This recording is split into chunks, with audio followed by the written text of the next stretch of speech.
the much-awaited BRICS Summit of 2025 is ready to conclude. What are we seeing in terms of the leadership in the fragmented unity present in front of us? What are the key messages that Prime Minister Modi has given from India for the global south and the unity of BRICS? And what is the threat lying over BRICS in form of President Donald Trump? The conclusion of BRICS Summit comes amidst a times of global tensions, tariff wars, and where we see a very much divided global order. Hello everyone, welcome to Vajiram and Ravi's Flash News. My name is Shubhangi Singh, and today we are going to talk about the BRICS Summit 2025, the final declaration that came out with it, what is the analysis associated with it, and also we will be looking at the key messages that came from India's end by Prime Minister Modi. So let us begin with this particular summit and understand what this summit was initially all about. So this time the summit took place in Brussels, and here we have to understand that it was hosted by the Brazilian president. However, there were some notable absence. If we are talking about Chinese president, if we are talking about Russian president, there was some notable absence which dilutes the idea of BRICS as an organization where the fastest growing economies, and it is a non-Western transnational bloc that is set apart. So the power that BRICS hold, if such leaders do not show up, seems diluted. But for the agenda, let's get into the agenda and we can come back to that later. For agenda, they had their focus on geopolitical tensions, tariffs, global governance reforms, and also the expansion strategy. Now, let us talk a little about the expansion strategy, because in recent times, BRICS as an organization has been expanding. In recent times, you will find that many additions have happened from the original members. So when this organization came together, there were only 4 nations, that is BRIC. We have Brazil, we have Russia, we have India and China. Later, South Africa was also added, so that makes it BRICS. After that, we have also seen some recent additions like Egypt, UAE, Iran, Ethiopia.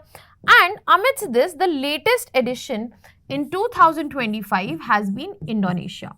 Apart from that, BRICS has also created a category of partner countries who have joined them in this declaration and in this summit, who have come across, and there are many other countries which are applying to get the membership for the same. So this also highlights the growing prominence we see, or the growing influence that we are seeing of this particular bloc.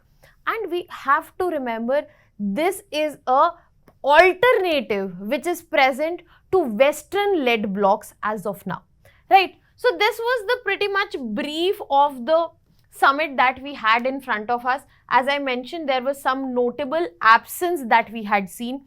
Furthermore, Iran already caught up in a war-like situation where a ceasefire was called. It was represented by the foreign minister only. That means a new member is also feeling free to not attend the summit. Other than that, Egypt present and other newer members as well. So where BRICS is definitely significant. Why significant? We'll get into that. But here we get to see that the prominence that we are talking about might be getting diluted, and the dilution is visible with the absence which we have found here. Now I would like to bring your attention on the declaration, the final joint declaration that came from this summit, and what exactly it indicates or what exactly it implies. So starting with the first pointer was that there was a criticism, but you have to remember there was no naming that was done. So it was an indirect criticism of US and Israel. Basically, when we are talking about the attacks on Iran, because Iran is a new member, there was condemnation of that. Other than that, there was no naming. Furthermore, the tariff war, which is seemingly originating from US by President Donald Trump, that was also condemned, that they are not very consistent with WTO rules, and where we are trying to bring multilateral organization and a global consensus so that the trade is facilitated, not blocked. So in this situation, such tariffs are not a good idea. Other than that, there was a grave concern which was expressed for Gaza, and there was a call for two-state solution. Now, such terms become very important if you already know, if you have seen prelims PYQ, there was a direct question herein on the two-state solution is in reference with of the following countries, and there were options present. So these are certain things that become important for us in terms of terminology, the terms, apart from the analysis, the broader analysis that we are doing here as well. So this was the first thing that was highlighted. Now this also shows that there is no direct confrontation that we are ready for, that BRICS as an organization is ready for. That is why there has been no naming. Because President Donald Trump has already said if there is some anti-US activity by BRICS, then he would be slapping 10% to 100% tariffs. And that threat seems to be working here because there has been no direct naming of US or its all-time ally, Israel. Another thing that came out in this declaration was the fact the discussion of Ukraine was quite muted. Now, why you would wonder that if we are talking about Gaza, if we are talking about attacks on Iran, why are not we talking about Ukraine? This is the way of showing Russia that we are here for you. But this does not make sense. If India is calling that there should not be any kind of selective favorism in terms of terrorism, there should not be any selective favorism in terms of such acts, it seems like that we have tried to stand with our members where there was muted tones towards Ukraine. There was just one mention that we had seen. Other than that, even Iran was not directly pointed out on anything at all. So this makes it seem like we are trying to play it very safe. We are trying to keep it very cool. Where BRICS could have been an alternative to the Western bloc, they need to be clear and vocal and stand by their stance. But it seems like if this would have been done, if Ukraine would have highlighted, if Iran would have highlighted, it would have diluted the weakness, the fragility that we are already seeing in this particular organization. And what was done in the finality was, instead of focusing on the stronger topics, softer topics were taken up. There was a lot of conversation about climate and global reforms. There was reaffirmation to the commitment in terms of environmental protection, in terms of, because COP30 is coming up. There was also call for UNSC reform, that how the Security Council needs to be reformed, and there is a need for greater say and greater space as well for the upcoming and developing countries. Now we have understood what the declaration says and what it indirectly or directly implies. Now let us move ahead and talk about the significance of this particular organization. Why it is seen in such light. Recently, NATO summit had also taken place, SCO summit also had taken place. But if you see in terms of the voice of Global South, which was also the agenda of this summit, coming together of the Global South, this is the representation where we see where it is non-Western, where it is transgressional, where it is also a voice, clear and leader voice of the Global South. So now let us talk about BRICS and the timeline that we have seen over years. So it was back in 2001 that this term was coined, BRIC. So when we are talking about BRIC, the term was coined in order to talk about the fastest growing economies which would take ahead the biggest economies by 2050, and it was given by the economist Jim O'Neill. So it highlighted 4 countries, Brazil, Russia, India and China, and they were the ones who will be challenging the Western dominated order. Now 2001, this term was coined. Later in 2009, the first BRICS summit took place and it was in Russia. It was this place that leaders discussed the multipolarity development that can take place, global governance, reforms associated with it, and later in 2010, BRIC turned into BRICS. So this is where the expansion had already begun, and the geographical as well as political reach as well as the representation of the Global South also began in terms of expansion.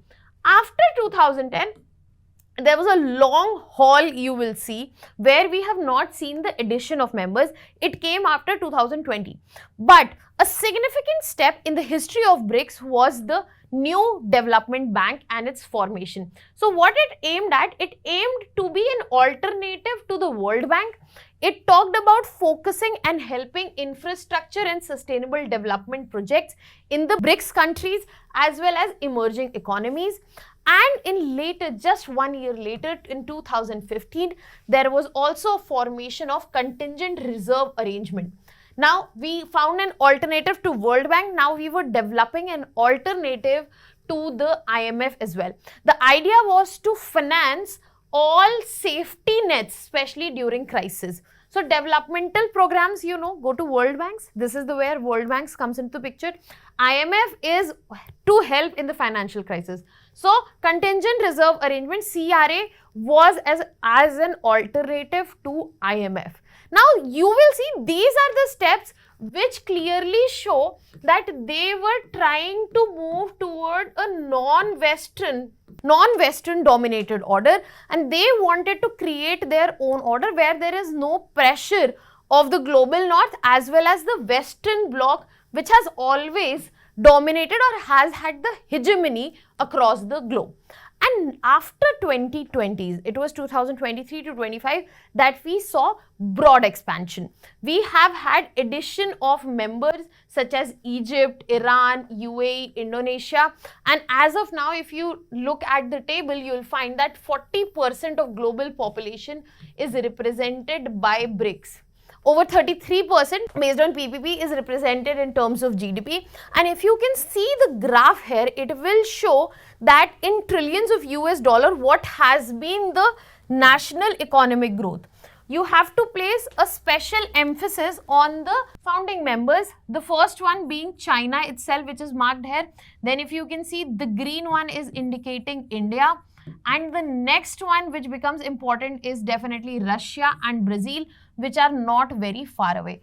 So the domination in terms of growth also is absolutely true, that by 2050, as the growth numbers show, that these are the economies that might dominate the world order.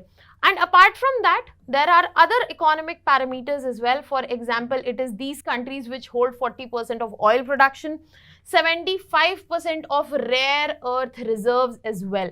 You can understand the importance of rare earth reserves and how China dominates it. You can find it in the playlist of the Flash News. There's a separate video where you can understand the importance of rare earth and critical minerals. Now, going back to this clearly signifies that the expansion is also an achievement of this particular bloc, and this expansion is also telling that the countries have aligned with the purpose with which BRICS was created. So now we have established the significance as well here. Now let us move ahead and understand that how, in terms of institutions, BRICS is making its mark. So in terms of trade, mutual trade, it has already crossed 1 trillion. Over 45 million patents have been filed, which is almost half of the patents which are filed across the globe. And there is bigger emphasis on de-dollarization and launching a common currency. But this has seemed to dial down because of the pressure from the US, because in recent times we have seen that there has been a clear threat from US. If anybody is going against the US economy, they will be slapped with tariffs, and such threat has also been received by BRICS. So the idea of de-dollarization, which would have been a more effective one, helping the global economy, global order in very different ways, but very effectively, has been pretty much cancelled out because of, as of now, because if any step in this direction would be taken, US would be standing against BRICS. And such example has already been given in the statement which President Donald Trump took, that he said ki we will be slapping tariffs from the range of 10 to 100% on the countries who are behaving anti-US. So here we have understood that BRICS has a lot of potential. BRICS has come a long way. There is a longer way to go. BRICS can actually be the fractured unity we want to see in the fragile global order. I'm not saying unity, but fractured unity, because it's very difficult to bring the strategic interest of different country in a one specific place, in a one specific direction, but there can be fractured unity. Now let us move to the stance of India that we have seen in this particular summit. So it was through some key messages that PM Modi, through this we will be able to maintain unity, we will be able to use BRICS as the light platform, and the first one is for the reform of global governments. He said that we need to change the outdated global bodies because the 21st century software will not work with older typewriters. He has used this analogy. He has urged for the reforms in the global bodies such as UNSC, WTO, IMF, World Bank, and he has stressed on the main factor that the global south should be better included because it represents the 2/3 of the population. Other than that, he has also talked about that there should be a strong stance and a common global stance on terrorism. There has been condemnation of Pahalgam terror attack, and he has talked about that should be no selective condemnation.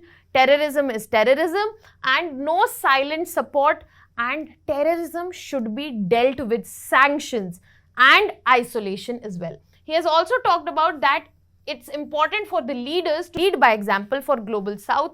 He has talked about India's role in BRICS agricultural research platform. He has also proposed BRICS science and research repository, and he has talked about sharing innovation in agri-tech, climate resilience and biotech. Other than that, other key messages have been about the economic sustainability, especially in mineral security, because there it was advocated through demand-driven, credit-sound funding that can be done through New Development Bank. He has also warned against weaponization of critical minerals. He has asked to be responsible in terms of AI governance, and he has proposed AI for all based on especially human-centric values. And he has went ahead and invited PM Modi. He has invited AI Impact Summit that will take place in India in 2026. In the end, he has pushed for multipolarity. That was the main key message, that we need to come together. We cannot behave in unilateral, bilateral and minilateral ways. We have to celebrate the diversity, and we are celebrating BRICS diversity, which is a model to follow in the multipolar world. And at the same time, he has asked that BRICS should work as a bloc to be a guiding force of balance and equity that we'll see in the world. Now, my question to you here is, what are the challenges do you think that BRICS currently faces, not just in terms of US, but across the dimensions? You can put it down in the comment section. That was all from my side. Thank you so much.